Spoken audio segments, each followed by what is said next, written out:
Hello student, मैं Charlotte. आज मैं आपको चौथी की हिंदी व्याकरण पुस्तिका से पाठ क्रमांक 6 पढ़ाने जा रही हूँ। उसका नाम है वचन। बच्चों, वचन की परिभाषा हम पहले देखेंगे।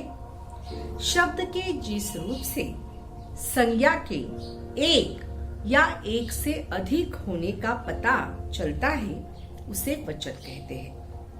वचन के दो भेद हैं। पहला है एक वचन और दूसरा है बहुवचन। बच्चों, एक वचन मतलब क्या? तो शब्द के जिस रूप से उसके एक होने का पता चलता है उसे हम एक वचन कहते हैं। शब्द के जिस रूप से उसके एक होने का पता चलता है उसे हम एक वचन कहते हैं। बहुवचन मतलब क्या? तो शब्द के जिस रूप से उसके एक से अधिक होने का पता चलता है उसे हम बहुवचन कहते हैं। जैसे पुस्तकें, छात्राएं, झंडे आदि। बच्चों, आगे हम देखेंगे किसी शब्द के एक वचन से बहुवचन में बदलने से संज्ञा के साथ साथ क्रिया के रूप में भी कुछ बदलाव आता है।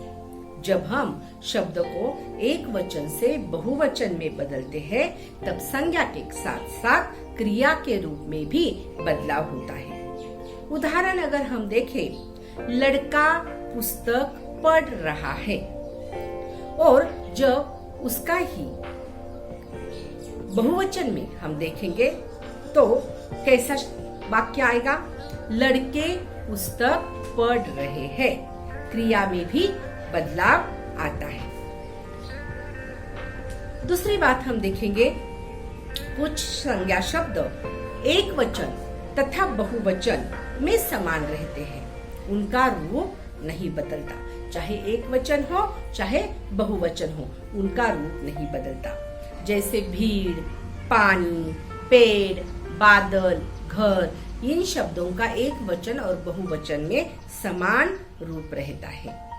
उदाहरण के तौर पर शेर दहाड़ रहा है और शेर दहाड़ रहे हैं, इस तरह से।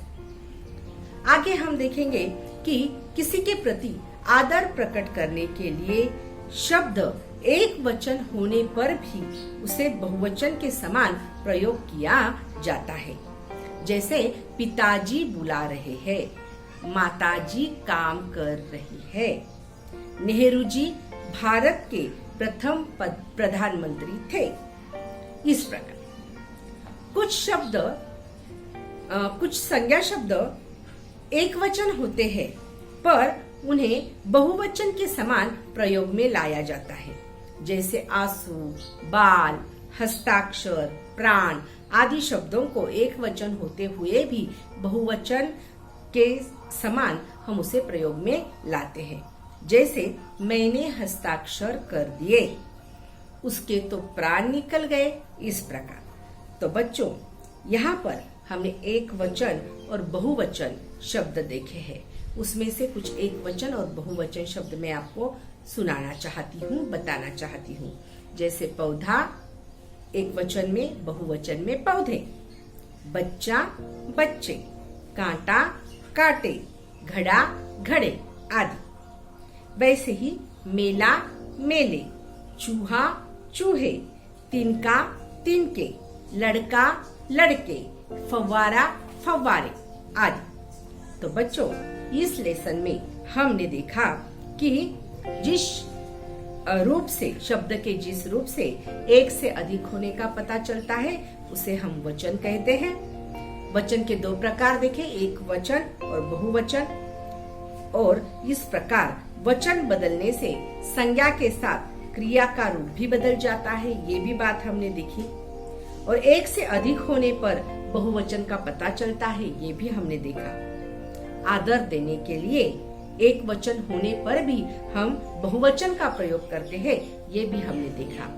तो बच्चों, आज का ये लेसन आपको समझ में आ गया है।